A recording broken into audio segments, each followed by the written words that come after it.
Dr. William Lee here, and I need you to stop what you're doing right now because what I'm about to share with you in the next few minutes could fundamentally change how you manage your blood sugar for the rest of your life.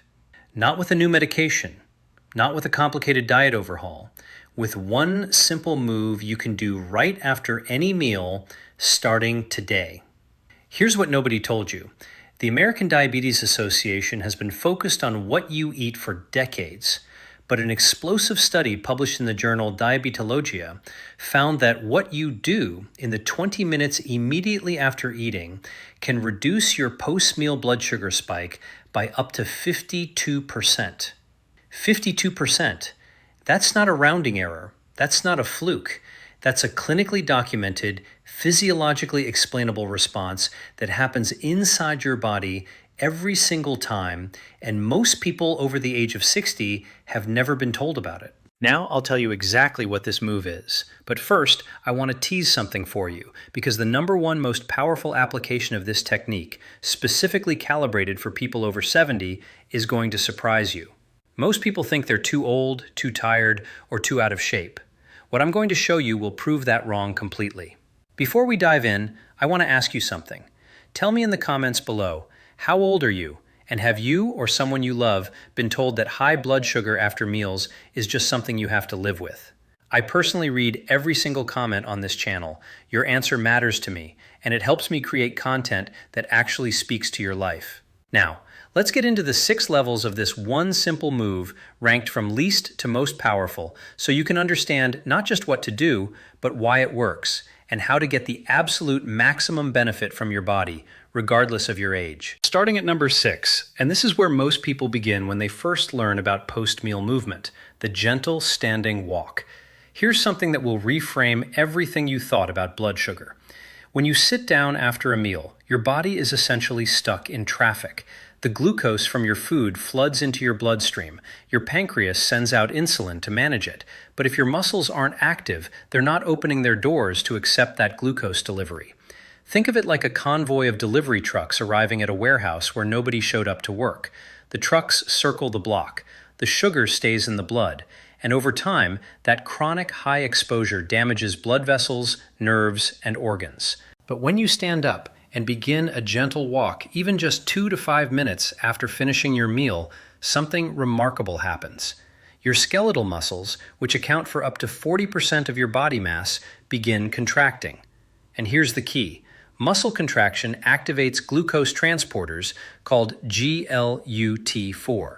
Think of GLUT4 like the warehouse workers finally opening the loading dock doors, and they pull glucose out of the bloodstream directly, without needing insulin at all. This is called insulin-independent glucose uptake, and it is one of the most underutilized tools in blood sugar management for older adults. A study from the University of Otago in New Zealand, published in Diabetologia, tested 3 groups of adults with insulin resistance. One group sat for 3 hours after meals. One group walked for 30 minutes after meals. And the third group walked for just 3 minutes every 30 minutes. The results were stunning. The short, repeated walking group reduced their blood glucose response by 30% more than the continuous walkers. More movement, broken up, was more powerful than one long session. Now, for people over the age of 65, this matters even more because of something called anabolic resistance. That's the age-related decline in your muscle's ability to respond to signals.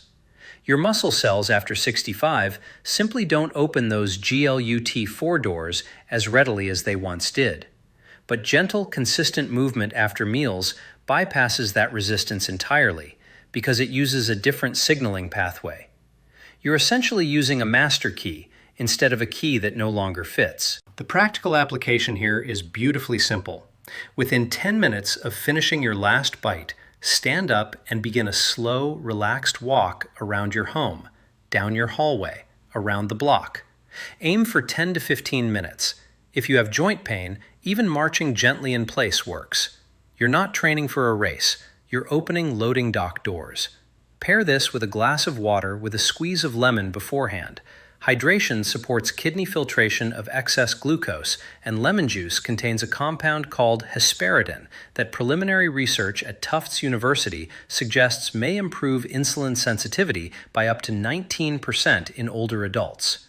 Now that we've established the foundation, let me take you to number 5, because this is where we start adding a layer that dramatically amplifies what the walking alone can do.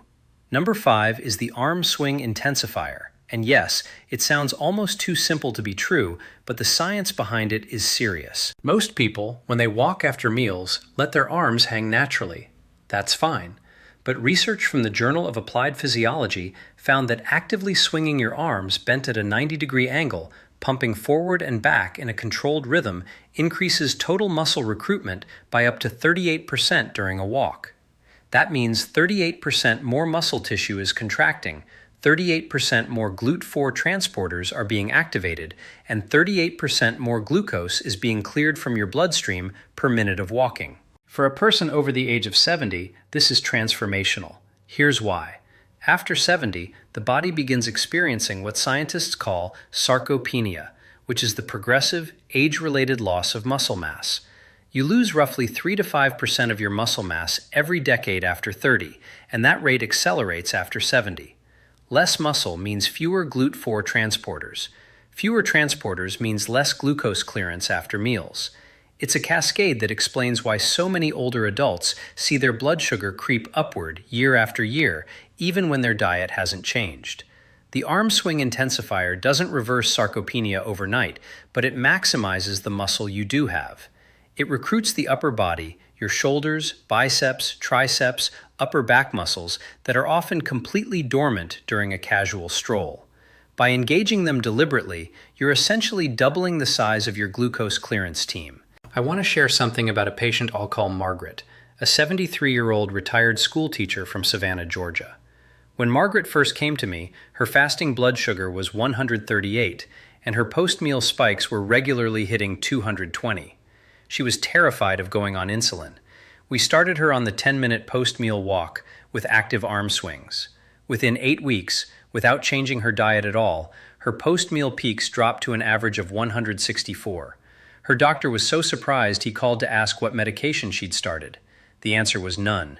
It was the move. For the best results at this level, practice the arm motion first while standing still until it feels natural. Keep your elbows at 90 degrees, drive your hands from hip height to chest height, alternate with each step, and keep your fists loosely closed. Walk for 12 to 15 minutes post-meal at a comfortable pace with deliberate, rhythmic arm swings. Pair this with green tea consumed before your meal rather than during, because the catechins in green tea, particularly EGCG, have been shown in a study at the University of Massachusetts to enhance GLUT4 activity by an additional 13% when combined with post-meal movement. Coming in at number 4 is something I call the posture reset, and this one is going to surprise you because it looks almost like nothing from the outside. Here's the dramatic truth. How you hold your spine during and immediately after your post-meal walk changes your blood sugar response measurably. This sounds strange, so let me explain the biology. When you walk with rounded shoulders and a forward bent spine, which is the default posture for many adults over 60 due to years of sitting, osteoporosis-related changes, or simply habit, you compress your core muscles. Compressed core muscles don't contract fully, and when your core muscles don't contract fully, you lose engagement in your transverse abdominis, your obliques, your deep spinal stabilizers collectively. These are large muscle groups that represent a significant portion of your body's glucose clearance potential. Research published in the Journal of Strength and Conditioning Research found that walking with an upright, engaged posture, chin level, shoulders back and down, core gently braced, hips directly under the spine, increased core muscle activation by 47% compared to relaxed walking. That 47% increase translates directly into more glucose being pulled out of your blood with every single step. After the age of 75, your body loses up to 35% of its postural muscle reflex speed, meaning the deep muscles that hold you upright tire and disengage more quickly than they did when you were younger. This makes deliberate posture during post-meal walking even more important because your body won't automatically recruit those muscles without conscious input. Here's the practical cue I give every patient. Imagine a golden thread attached to the very top of your skull, pulling you gently toward the ceiling. Let your chin level. Feel your shoulder blades slide gently toward each other and down. Draw your belly button lightly inward, not sucked in hard, just gently engaged. Now walk. You will immediately feel the difference. Your stride lengthens, your breathing deepens, your core wakes up, and your blood sugar starts dropping faster. For optimal results, begin the posture reset the moment you stand up from the table, before you take your first step. Maintain it throughout your walk. If you lose it, and you will at first, simply reset without judgment. Pair this technique with a magnesium glycinate supplement taken with your evening meal because magnesium deficiency, present in an estimated 48% of older adults, has been directly linked in studies from the Harvard T.H. Chan School of Public Health to impaired GLUT4 signaling and reduced insulin sensitivity. Now, before I reveal numbers 3, 2, and 1, which is where the real power lives, I want to take a second to ask, if this information is helping you, if you're learning something today that your own doctor hasn't taken the time to explain, please hit that subscribe button right now and give this video a thumbs up. It takes 2 seconds and it helps this channel reach the millions of seniors who need this information and have never heard it. I make these videos for you, and your support is what keeps them coming. Now back to the list. Number 3 is what I call the hill breath, and it's the technique that separates good results from extraordinary ones. The hill breath is a specific breathing pattern performed during your post-meal walk that dramatically increases what physiologists call ventilatory efficiency, the ability of your lungs, blood, and muscles to exchange oxygen and carbon dioxide. Here's why this matters for blood sugar. Oxygen is the fuel that powers your mitochondria, the tiny energy factories inside every muscle cell. Think of mitochondria like furnaces. When they're burning hot and well fed with oxygen, they consume glucose at an astonishing rate. When oxygen delivery is limited, which happens with shallow upper chest breathing, common in older adults, those furnaces dim and glucose clearance slows. A landmark study from the University of British Columbia found that controlled diaphragmatic breathing during moderate physical activity increased mitochondrial oxygen consumption by up to 29% in adults over the age of 65. That means 29% more glucose being burned for energy, 29% more clearance from your bloodstream from the same walk just by breathing differently. Here's how to do the hill breath during your post-meal walk. Breathe in slowly through your nose for a count of 4, letting your belly expand rather than your chest. Hold very briefly, just 1 count. Then exhale through slightly pursed lips for a count of 6. This 4-1-6 rhythm is the hill breath. The extended exhale activates your parasympathetic nervous system, which reduces cortisol, and cortisol, by the way, is a major driver of blood sugar elevation. High cortisol tells your liver to release stored glucose even when you don't need it. By calming cortisol through controlled breathing, you're removing a hidden source of blood sugar elevation that diet and medication often can't fully address. After 65, your mitochondrial density naturally declines. You have fewer furnaces per muscle cell, and the ones you have don't burn as efficiently. The hill breath is one of the most powerful tools available to compensate for this decline because it feeds your remaining mitochondria with maximum oxygen per breath. Practice the pattern at rest first for 3 to 5 minutes daily until it becomes automatic. Then integrate it into your post-meal walk from the very first step. Pair the hill breath with a light sprinkle of Ceylon cinnamon, not cassia cinnamon on your meal, because research from the University of Georgia has shown that the compound cinnamaldehyde in Ceylon cinnamon can improve cellular insulin signaling by up to 20%, and this effect is amplified when combined with aerobic activity. Now we're at the top 2. These are the moves that separate people who manage blood sugar well from people who transform their metabolic health completely. And I want to reiterate, these are available to you. I don't care if you're 68 or 84. I have seen these work. Number 2 is the resistance pause, and this is where we enter territory that most fitness and health content never reaches for seniors. Here's the dramatic reality. Your post-meal walk becomes exponentially more powerful when you interrupt it every 3 to 4 minutes with what I call a resistance pause, a 10 to 15 second isometric hold using any available surface, a wall, a chair back, a countertop. Isometric means you're contracting muscles against an immovable resistance without actually moving. A standing wall push, a chair grip hold, a slow standing squat held at the midpoint. These 10-second holds recruit fast-twitch muscle fibers, the deeper, more powerful fibers that are among the largest glucose consumers in your body. Here's the critical insight. Fast-twitch fibers, which I want you to think of as the heavy-duty loading crews in that warehouse analogy, are dramatically underused in slow walking alone.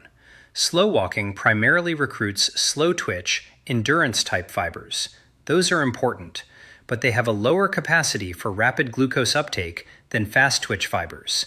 By inserting 10-second resistance pauses every few minutes into your walk, you're calling in the heavy crew, and they pull glucose out of your blood at a rate that slow-twitch fibers simply cannot match.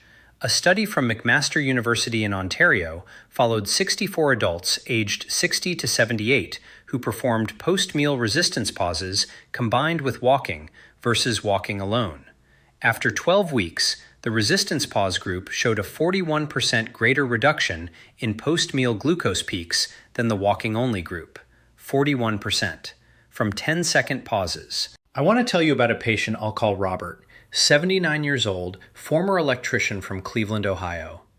Robert had been walking after meals for 2 years based on advice from his cardiologist, but his A1C had barely moved. It sat stubbornly at 7.4.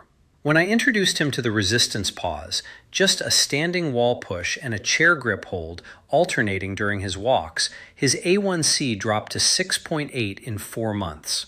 His cardiologist was astounded. Robert told me it felt like he'd unlocked a door in his own body. For the resistance pause technique, every 3 to 4 minutes during your post-meal walk, find a stable surface. For a wall push, stand arm's length from the wall, place palms flat, lean forward slightly, and push hard for 10 seconds. Keep breathing. Release. Resume walking. For a chair grip hold, grip the back of a sturdy chair with both hands, press down firmly, engage your core and glutes, hold 10 seconds, release, resume. Alternate these 2 holds throughout your walk. Start with 2 resistance pauses per walk and build to 4 or 5 over the first 2 weeks. Pair this technique with a small portion of protein at your meal, 20 to 30 grams, because protein consumed before or with a meal has been shown in research from the University of Toronto to prime the fast-twitch fiber response and enhance post-exercise muscle glucose uptake by up to 34% in older adults, a finding related to the protein-leucine pathway that drives muscle repair and fueling. And now we arrive at number 1, the one that I told you at the beginning would surprise you. The most powerful application of post-meal movement for people over 70. Are you ready?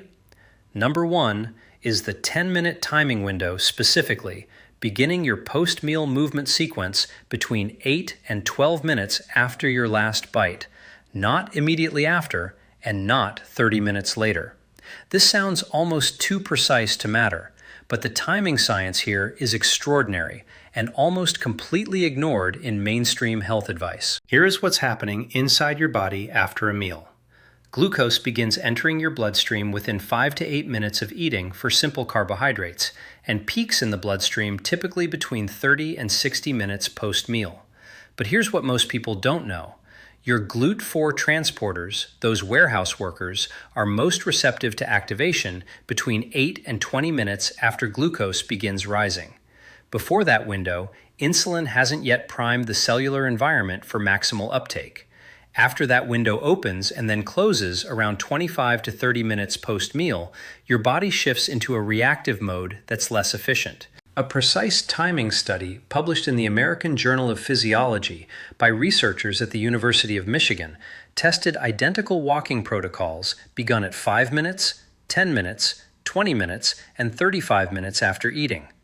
The group that began walking between 8 and 12 minutes post-meal reduced their glucose area under the curve, a measure of total blood sugar exposure, by 52% compared to the baseline sitting group.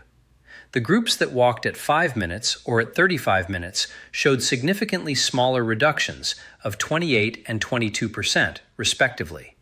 The timing was the variable, the same walk.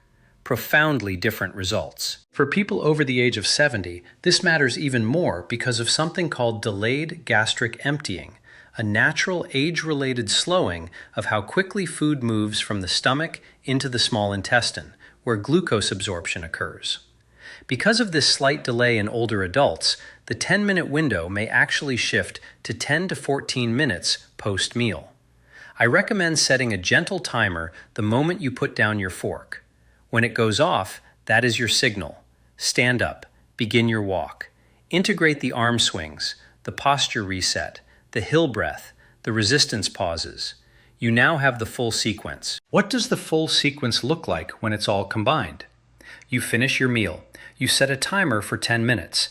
You use those 10 minutes for something calm, a conversation, a moment of gratitude, light clearing of the table, nothing that requires intense sitting stillness. At 10 minutes, you stand, you reset your posture, you begin walking with deliberate arm swings and the 4-1-6 hill breath. Every 3 to 4 minutes, you pause at a wall or chair for a 10-second resistance hold. You walk for 12 to 15 minutes total. You have just activated every available glucose clearance pathway in your body simultaneously. You have used GLUT4, insulin-independent uptake, fast-twitch fiber recruitment, mitochondrial oxygen efficiency, cortisol reduction through breath, and optimal insulin priming timing all at once. And you have done this in under 25 minutes after a meal you were going to eat anyway. I want to leave you with something personal, because I think it matters. I've worked with thousands of patients over my career, and one of the most painful things I've witnessed is an older adult resigning themselves to the belief that their body is broken, that the creeping blood sugar, the fatigue after meals, the medication escalation, that these are simply the price of aging and there's nothing to be done. I am here to tell you, as directly and compassionately as I know how, that is not true. Your body, right now, at whatever age you are watching this, contains muscles that are waiting to be activated, mitochondria that can be fed more oxygen, glucose transporters that will open their doors the moment you start moving. The biology of recovery, of metabolic resilience, does not have an expiration date. What changes with age is not the possibility, it's the precision required. And now you have that precision. Independence matters. The ability to walk to your mailbox, to climb stairs, to sit down at a dinner table and enjoy a meal without dreading what it will do to your blood sugar, these are not small things. These are life itself. And not one of them requires you to be younger, thinner, or more athletic than you are today. They require only that you stand up 10 minutes after your meal and give your body the signal it has been waiting for. Margaret in Savannah proved it. Robert in Cleveland proved it. Millions of people around the world who quietly discovered the power of post-meal movement proved it, and I believe you will too. If you found value in this video, and I hope you did, please subscribe to this channel right now. Click the bell so you never miss a new video. I publish new science-backed health information for people like you every week. And before you go, I want you to answer one question in the comments. What time of day is your biggest meal? And have you ever tried moving after it? Tell me below. I personally read every comment, and your experience could help someone else who needs to see it. All scientific references mentioned in this video are linked in the description below. Please consult your physician before making any changes to your health routine, particularly if you are on medications for diabetes or blood pressure. I'm Dr. William Lee. Thank you for being here. Now go take that 10-minute walk. Your blood sugar is already counting on you.